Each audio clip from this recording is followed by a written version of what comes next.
Kadapa municipal corporation లో చరిత్రలో మిగిలిపోతుంది. ఇది ఒక దుర్దినం. ఈరోజు అబ్సల్యూట్ మెజారిటీ ఉన్న వైఎస్ఆర్సీపీకి సంబంధించిన మేయర్ గారు ఏ విధమైన చర్చ లేకుండా, అజెండాలో ఏ విధమైన పాయింట్స్ చదవకుండా, కార్పొరేటర్లకు ఏ విధమైన అవకాశం ఇవ్వకుండా, వాళ్ళ యొక్క అభిప్రాయాలను చర్చించకుండా మేమన్నీ చదివేసినాము, ఎజెండా అయిపోయింది అని చెప్పేసి ఓ 2 మాటల్లో ముగిచ్చేసి పారిపోయినాడు. ఈ భాగ్యానికి ఇంత డబ్బు ఖర్చు పెట్టి, ఈ మీటింగ్ పెట్టి, ఇంతమంది భాగస్వామ్యంతో ఇంతమందిని ఇబ్బంది పెట్టి చేయడం కంటే ఆయన ఇంట్లో లుంగి కట్టుకొని ఆయన బెడ్రూమ్ లో అయిపోయింది, ఎజెండా పాస్ అయిపోయిందని చెప్పుకుంటే బ్రహ్మాండంగా ఉంటది. కనీసం ప్రజాధనమన్నా మనము దుర్వినియోగం కాకుండా కాపాడుకున్నట్టు అవుద్ది. అసలు ఆయన ప్రజాస్వామ్యంలో బతుకుతున్నాను, ప్రజాసేవకై వచ్చాను, ప్రజల కోసం పని చేయాలా అనే ఆలోచన లేకుండా ఒక నియంతలాగా నేను 8 సంవత్సరాలు రైట్ ఒకరిని లెఫ్ట్ ఒకరిని కూర్చోబెట్టుకొని, కమలాపురం ఎమ్మెల్యేని కడప ఎమ్మెల్యేని కూర్చోబెట్టుకొని సభలు నడిపి ఈరోజు ఒక మహిళ కడప నియోజకవర్గంలో గెలిస్తే అది తట్టుకోలేక, ఓర్చలేక, మహిళలంటే మర్యాద గౌరవం లేక ఆ మహిళను ఎలా అవమానపరచాలా, ఇబ్బంది పెట్టాలా అనే ఆలోచన తప్పితే నిద్ర లేచినాల నుంచి ప్రజల సమస్యలు ఏంటి, ప్రజలకు మనం ఒక అధికారంలోకి ఇచ్చినారు, వాళ్ళకి ఏం మనం సమాజ సేవ చేస్తున్నాం అనే ఆలోచనే లేదు. అవినీతి చేయడము, ఆయన కుటుంబ సభ్యులకి కార్పొరేషన్ సంబంధించిన వర్కులు కానీ ఆదాయ వనరులు కానీ కల్పించి ఈరోజు ఒక అవినీతి సామ్రాజ్యాన్ని ఏలుతున్నాడు గత 8 సంవత్సరాల నుంచి. ఈ 8 సంవత్సరాల నుంచి ఎవరు ప్రశ్నించలేదని కడప మున్సిపల్ కార్పొరేషన్ ని తను అక్రమ మార్గంలో రాసి పెట్టుకున్నాను, రిజిస్ట్రేషన్ చేయించేసుకున్నాను, నా ఇష్టం వచ్చినట్టు ఈ కార్పొరేషన్ చేయొచ్చనే విధానంగా ఆయన వెళ్తున్నాడు. కనీసం ఈయన ఇంత బుద్ధి లేకుండా ప్రవర్తిస్తా ఉంటే ఇలా పార్టీకి సంబంధించిన పెద్దలు మహిళలను గౌరవించాలా, నువ్వు ఏం బుద్ధి లేకుండా ఇట్లాంటి పనులు చేస్తానని అని గడ్డి తినిపించి బుద్ధి చెప్పాల్సిన పరిస్థితిలో వాళ్ళ పార్టీ కూడా ఏ విధమైన ఆయన మీద చర్యలు తీసుకోకుండా అచ్చోసిన ఆంబోతును వదిలింది. ఈరోజు మహిళల మీద దాడి చేస్తూ అదే మహిళల్ని సపోర్ట్ తీసుకొని వాళ్ళకి ఏమేమి లాభాపేక్షలు చెప్పినాడో మనకు తెలియదు. వాళ్ళకే మెజారిటీ ఉంది, వాళ్ళే ఎక్కి మాకు ప్రొటెక్షన్ కావాలని అనడము, వాళ్ళే నినాదాలు చేయడము, వాళ్ళే పోడియం ఎక్కడము, వాళ్ళే రచ్చ చేయడము. ఆ తర్వాత బాగా అన్నం తినేసి వచ్చి లంచ్ బ్రేక్ అయిపోయినాక ఇదే కార్పొరేషన్ లో ఇదే మీటింగ్ అటెండ్ అయిన పోలీసు వాళ్ళకి కానీ మీడియా ప్రతినిధులకు కానీ ఎవరికి ఏ విధమైన అరేంజ్మెంట్ చేయకుండా వాళ్ళు మాత్రం కిందికి వెళ్ళి చక్కగా భోజనాలు కానిచ్చి పైన ఉన్న వాళ్ళకి పప్పు చార్లు పోసి తిని 3 గంటలు రెస్ట్ తీసుకొని మళ్ళా పైకి వచ్చి మేము చదివేసాం అయిపోయింది అని చెప్పే దుర్భాగ్యానికి ఈ పెద్ద మనిషి దిగజారిపోయినాడు. ఇది కడప నియోజకవర్గంలోని ప్రతి ఒక్క మనిషి గమనిస్తా ఉంది. మహిళలను అడ్డుపట్టుకొని రాజకీయం చేయాలనుకుంటున్నాడు. నేను గెలిచి 6 నెలలే అయింది, నాకు రాజకీయాలు తెలీదు. నువ్వు గత 20-30 సంవత్సరాల నుంచి రాజకీయాల్లో ఉన్నావు. నువ్వు భవిష్యత్తులో చిన్నగా వచ్చి ప్రజాసేవ చేయాలనుకున్న వాళ్ళకి నువ్వు చూపించే మార్గం ఇదా అని ప్రశ్నిస్తా ఉన్నాను. అసలు కడపలో అవినీతి చేసి పెట్టేశాడు మొత్తంగా. ఈరోజు మీరు గమనిస్తే దేవుని కడప రోడ్డు కృష్ణా సర్కిల్ నుంచి ఎవరు చేశారు?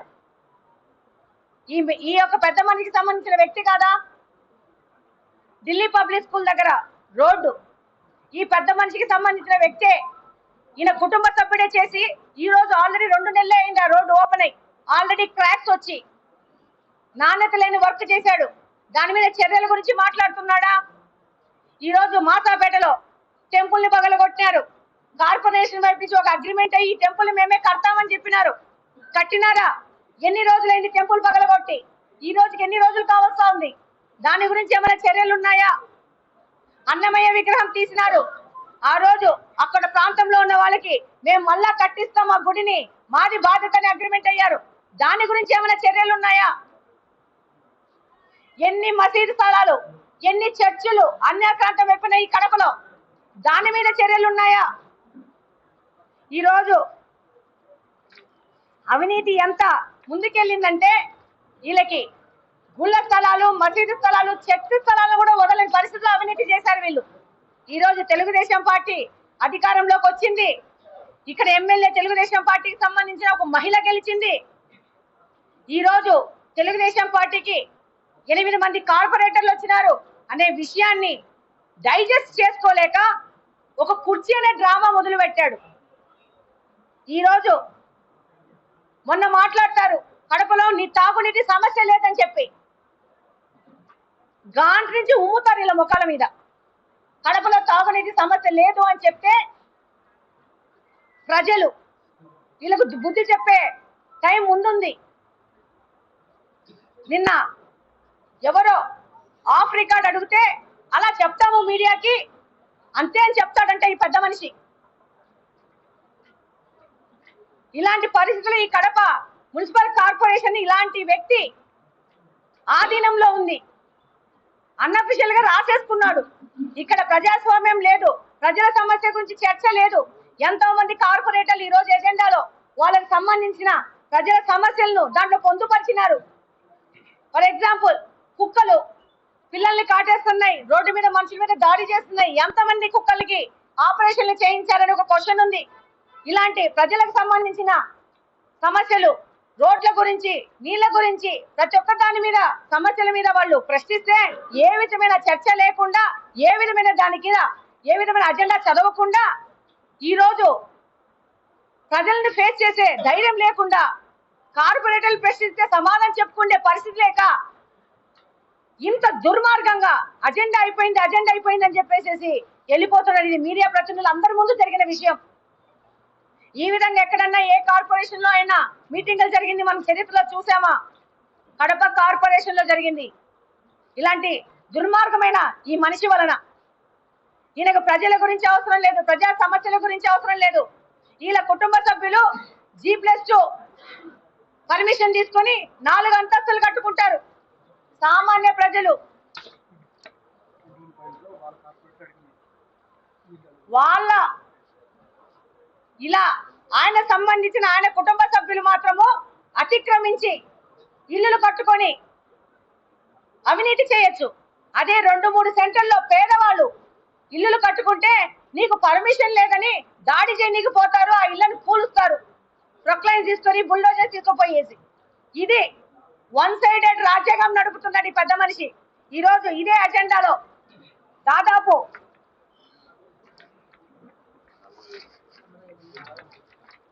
47 అంశాలు చర్చకు రావాల్సిన అవసరం ఉంది. 54 అంశాలు టేబుల్ అజెండా కలిపి కడప నగర అభివృద్ధి కోసము 54 అంశాలు చర్చకు రావాలా? కార్పొరేటర్లు 50 మంది కూర్చొని మిగతా వాళ్ళు కూర్చొని దీని మీద చర్చించి ఇది కరెక్టా తప్ప అని మాట్లాడి ఒక పద్ధతిలో కడప నగరాన్ని అభివృద్ధి చేసుకోవాల్సిన పరిస్థితిలో ఈయన ఏ విధమైన చర్చ లేకుండా ఈయన అవినీతిని ప్రశ్నిస్తున్నారని చెప్పేసి ఈయన ఇలా కార్పొరేషన్ లో ఇలా అజెండాని ఫినిష్ చేయడం అనేది ఆయన అవమానకరంగా ఫీల్ అవ్వాల్సిన అవసరం ఉంది. ఈరోజు 21వ అజెండాలో వాటర్ గండి రిజర్వాయర్ నుంచి నీళ్లు మురుగునీరు వస్తోంది. ఇక్కడ నీళ్లు 3 రోజులకు ఒకసారి కూడా నీళ్లు రావట్లేదు, ప్రజలు ఇబ్బంది పడుతున్నారని చెప్పేసి దీని మీద ప్రశ్నించడం జరిగింది.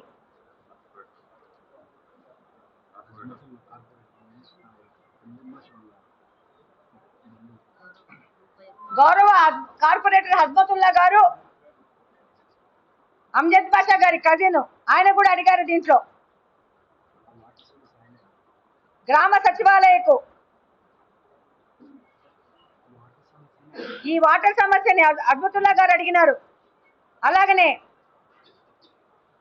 2వ గాంధీ బొమ్మ నుండి మాసీమ సర్కిల్ వరకు రోడ్లో ట్రాఫిక్ సమస్య ఉంది, ఈ సమస్య మీద ఏం ఆలోచిస్తున్నారని నేను అడిగినారు. ఇలా ప్రజా సమస్యలు దాదాపు 54 సమస్యల మీద అజెండా తయారు చేస్తే ఏ విధమైన చర్చ లేకుండా ఇది ప్రజలకు అవసరమా కాదా, ఇది ఎంత అత్యవసరం అనే చర్చ లేకుండా ఈ రోజు ఈ యొక్క కార్పొరేషన్ మీటింగ్ ని ఇంత అధ్వానంగా నీచంగా నికృష్టంగా మార్చి దీన్ని చేసుకున్నాడనంటే సిగ్గు సిగ్గు షేమ్ అని చెప్పాలి అంతే. అంతకంటే ఈయన గురించి మాట్లాడేది ఏమీ లేదు. ఈయన ఆ కుర్చీలో కూర్చోడానికి అనర్హుడు. ఈ రోజు వాళ్ళ కుటుంబ సభ్యులు కార్పొరేషన్ లో ఉన్న కాంట్రాక్ట్లన్నీ చేసుకుంటూ దాంట్లో అవినీతి చేసుకుంటూ నాణ్యం లేని పనులు చేసుకుంటూ ఈ రోజు ఢిల్లీ పబ్లిక్ స్కూల్ రోడ్ లో పోతే ఎంత నాణ్యత లేని వర్క్ చేసినారంటే అది ఈ పెద్ద మనిషి యొక్క సొంత కుటుంబ సభ్యులు చేసినారు. దేవుని కడప నుంచి కృష్ణా సర్కిల్ నుంచి దేవుని కడప వరకు రోడ్డు ఎందుకు ఫినిష్ కావట్లేదు, ఎందుకు చేయట్లేదు దాని పూర్తి, దాని కాంట్రాక్టర్ ఎవరు, ఈ ప్రశ్నలన్నీ అడుగుతారని భయపడి అక్కడ కుర్చీ తీసేసి తన మనుగడ కోసం ఈ కుర్చీ తీసేసి ఈ ఆట ఆడకపోతే 4 రోజుల్లో వాళ్ళ నాయకుడు ఈయన కుర్చీ పీకేస్తారు, లేకపోతే కార్పొరేటర్లు ఆయన కుర్చీ లాగేసే పరిస్థితి ఉందని తెలుసుకొని ప్రజలందరినీ డైవర్ట్ చేయడానికి ఈయన ఈ కుర్చీ ఆట మొదలు పెట్టాడు. నేను ఒకటే ప్రశ్నిస్తున్నా మీ ద్వారా, మహిళలంటే ఆయనకు మర్యాద లేదా, మహిళలను గౌరవించే ఉద్దేశం లేదా? 8 సంవత్సరాల నుంచి నువ్వు ఆ పక్కన ఒకరిని ఈ పక్కన ఒకరిని కూర్చోబెట్టుకొని మీటింగులు నడిపిన పెద్ద మనిషివి, నీకు ఈ రోజు నీకు విచక్షణాధికారం ఉందని చెప్పి ఏ విధమైన విచక్షణ లేకుండా వికృత చేష్టలు చేయడం మొదలు పెట్టావు. దీన్ని ప్రజలందరూ గమనిస్తున్నారు. ఈయనకి సరైన బుద్ధి చెప్పడం జరుగుతుంది. ఏ రోజైనా పద్ధతి ప్రకారము మీటింగ్ జరగాల్సిందే. పద్ధతి ప్రకారము ప్రతి ఒక్క కార్పొరేటర్ వాళ్ళ సమస్యల్ని అక్కడ చర్చించాలా, ప్రజా సమస్యలు చర్చించి ప్రజలకు అందుబాటులో కార్పొరేటర్లు ఉంటే వాళ్ళ సమస్యలు పూర్తయ్యే విధంగా పనిచేస్తారు. డెఫినెట్ గా దీనికి ఒక సొల్యూషన్ వస్తుంది. ఆయన తప్పును ఒప్పుకొని క్షమాపణ చెప్పి ఇంతకు ముందు 8 సంవత్సరాల నుంచి ఎలా మీటింగులు జరిగాయో అలాగనే మీటింగ్ జరపాల్సిన అవసరం ఎంతైనా ఉంది. ఆయన చేసి తీరాల్సిందే. అలా ఈ విధంగా అప్రజాస్వామికంగా ఆయన ఎట్లా పడితే అట్లా మీటింగులు ఆయన సొంత ఇంట్లో చేయదలుచుకుంటే ఆయనకు ఒక చెప్తున్నాము, ఒక సలహా ఇస్తున్నాను, నువ్వు ఈ మీటింగులు పెట్టద్దు, చక్కగా నీ ఇంట్లో కూర్చొని నువ్వు లుంగిలో నీ బెడ్రూమ్ లో కూర్చోబెట్టుకొని అధికారులు పిలిపించుకొని సంతకాలు పెట్టించుకొని నీకు సంబంధించిన కార్పొరేటర్లు పిలిపించుకొని వాళ్ళతో సంతకాలు పెట్టించుకొని నీ ఇంట్లో ఫినిష్ చేసుకో నీ మీటింగులు. అంతే చెప్తున్నారే, సలహా ఇస్తున్నాను. ఊరికి ప్రజాధనం వేస్ట్ చేయాల్సిన అవసరం లేదు. నువ్వు డెమోక్రసీ లేకుండా మీరు ఈ విధంగా చేయడం మాత్రము మంచిది కాదని తెలియజేస్తున్నాను. మీరు చెప్పండి, ఒక మహిళా ఎమ్మెల్యే ఇక్కడ కడపలో గెలిచింది, మొదటి మీటింగ్ లో నేను కూర్చున్నానా లేదా? ఈ రోజు ఎందుకు మారింది ఆ సాంప్రదాయం, ఆ పద్ధతి? మీరే సమాధానం చెప్పాలి. ఎందుకు ఈ ఎత్తేసాడు, ఈ ప్లాన్ వేసుకొని ఈ యొక్క డిస్టర్బెన్స్ ను కడప నియోజకవర్గంలో ఎందుకు క్రియేట్ చేస్తున్నాడు? ఎవరు వాళ్ళ కార్పొరేటర్లు? ఎవరా కార్పొరేటర్లు? అలంకారపల్లి కార్పొరేటర్ తెలుగుదేశం గుర్తు మీద సైకిల్ గుర్తు మీద గెలిచింది. ఫస్ట్ ఈ పెద్ద మనిషికి అలంకారపల్లి కార్పొరేటర్ తెలుగుదేశంలో సైకిల్ గుర్తు మీద గెలిచిందా లేకపోతే ఫ్యాన్ గుర్తు మీద గెలిచిందా? అది తెలుసుకుంటే మళ్ళీ ప్రెస్ మీట్లు పెట్టచ్చు. అది తెలియకుండా ప్రెస్ మీట్లు పెట్టుకుంటే ఎందుకు అవమాన పాలవుతారు? అందరు నవ్వుతున్నారు ఆయన చూసి. మహిళలకు గౌరవం ఇవ్వకుండా అమర్యాదగా ప్రవర్తించి మహిళలను ఇబ్బంది పెట్టాలా? మహిళలను ఇబ్బంది పెడితే ఆయన రాక్షసానందం పొందుతున్నాడు ఇప్పుడు. ఈ రోజు మహిళలను ఇబ్బంది పెట్టి ఇది అందరూ గమనిస్తున్నారు. దీనికి డెఫినెట్ ఒక సొల్యూషన్ వస్తుంది. ఈయన చేసిన ఈ దుర్మార్గాలకి ఈయన శిక్ష కూడా పడుతుందని తెలియజేస్తున్నాను.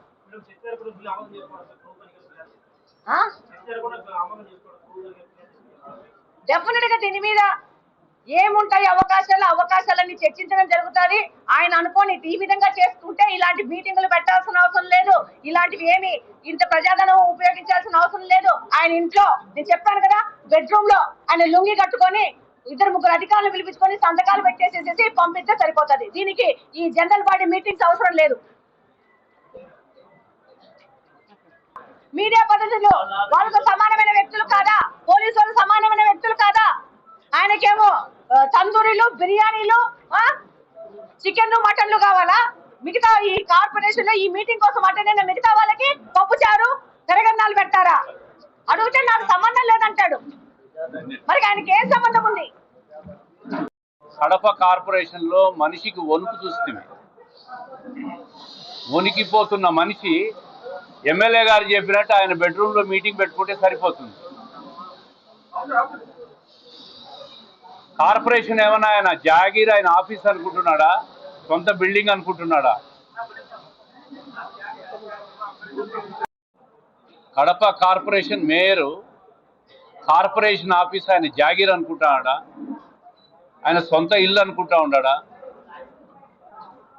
గత 8 సంవత్సరాలుగా ఇష్టం వచ్చినట్లు కడపను కలుషితం చేసినాడు ఆయన. ఆ మాజీ ఎమ్మెల్యే ఒక ఆయన ఈరోజు ఈ కార్పొరేషన్ను కలుషితం చేసినాడు. కార్పొరేషన్లో ఎంప్లాయీస్ని అవినీతి పనులు చేసినాడు. కంప్లీట్గా ఆంధ్రప్రదేశ్లో ఎన్ని కార్పొరేషన్లు ఉన్నాయో అన్ని కార్పొరేషన్లో వర్స్ట్ కార్పొరేషన్ ఏదైనా తయారైందంటే వైకాపా ప్రభుత్వంలో వైకాపా పార్టీకి సంబంధించిన కార్పొరేషన్. అది ఈ మేయర్ గారు, ఈ ఎమ్మెల్యే గారు వీళ్ళిద్దరూ కలిసి సర్వనాశనం చేసినారు. ఈరోజు నువ్వు చేసిన అవినీతి ఈరోజు చూశారు. ఫ్లెక్సీలన్నీ ఆయన సొంత ఇల్లు అనుమతి లేకుండా నిర్మించింది చూసినారు. అంటే ఆయనకి ఏమైనా ఎగ్జంప్షనా? గత కార్పొరేషన్ అధికారులు కూడా ఏది కావాలంటే అది ఎగ్జంప్షన్లు ఇచ్చినారు. ఎక్కడ చూసినా అవినీతి. సొంతంగా కాంట్రాక్ట్లు చేసినాడు. ఆ నాణ్యతలు ఒకసారి చెక్ చేస్తే ఇంజనీర్లు అందరూ ఇంటికి పోతారు. ఇప్పటికే ఇంజనీర్లు భయపడిపోతున్నారు.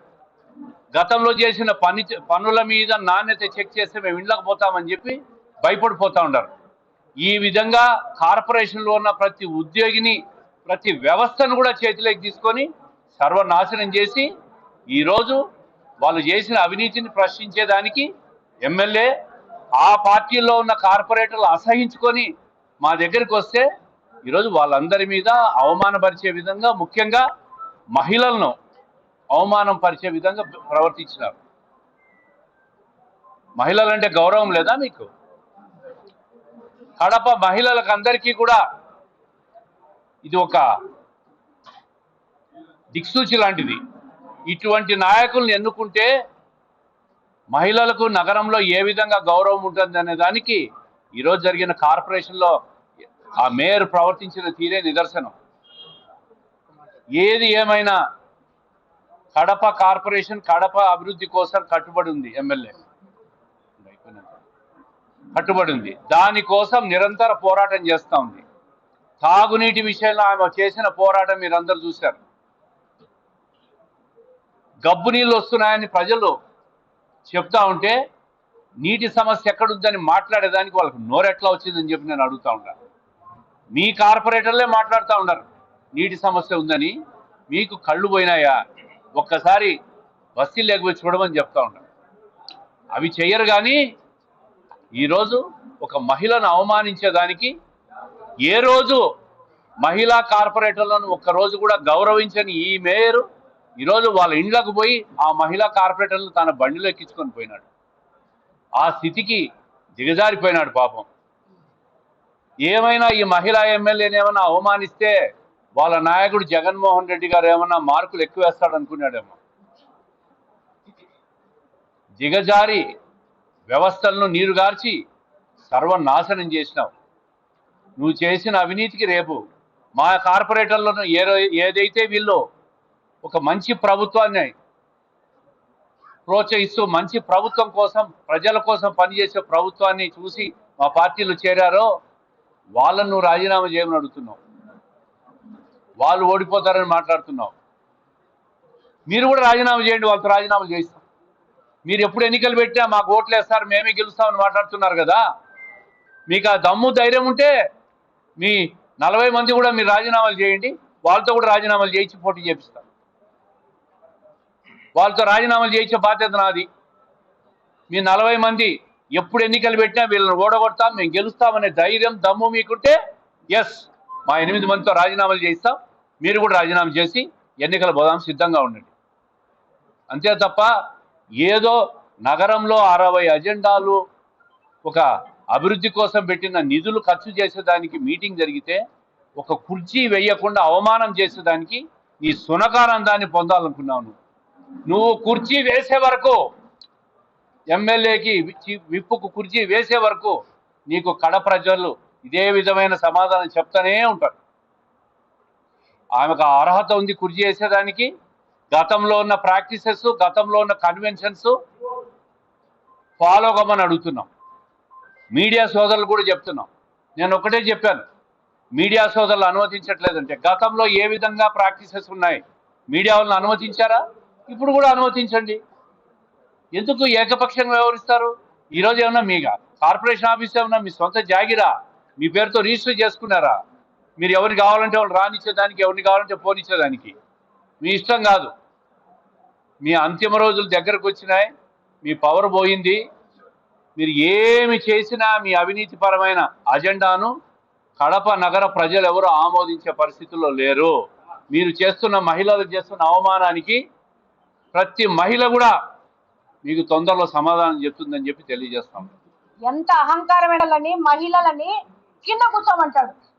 ఈయన కుర్చీలో కూర్చొని 2 కాళ్ళు ఊపుకుంటా ఆ మహిళల్ని నినాదాలు చేయండి అని చెప్పేసి వాళ్ళని పొరగొల్పి, ఒక మేయర్ స్థానంలో ఉండి మేయర్ లాంటి పెద్ద మనిషి ఈ రోజు మహిళల్ని పొరగొల్పి వాళ్ళని కింద కూర్చోబెట్టి నినాదాలు చేయమని ఆయనే సైగ్నల్ చేస్తున్నాడు. ఆయనే వాళ్ళని వెనక నుంచి చేస్తున్నాడు. ఇంతకంటే దుర్మార్గము, ఇంతకంటే నీచ నికృష్టం ఇంకెక్కడన్నా ఉంటుందా? ఎంత అహంకారం అంటే 2 కాళ్ళు ఊపుకుంటూ ఆ కుర్చీలో కూర్చొని నీళ్లు దాక్కుంటూ మహిళల్ని కింద కూర్చోబెడతాడా? ఏ మహిళలంటే నీకు అంత లోకు అయిందా? ఏమంటే అంత అహంకారమా నీకు మహిళలంటే? ఈరోజు వాళ్ళతో వచ్చిన కార్పొరేటర్లు కూడా రాత్రి నుంచి మాతో టచ్లో ఉన్నారు. కొంతమంది తొందరలో వాళ్ళు కూడా ఆయనకు జలకిచ్చే పరిస్థితి ఉంది.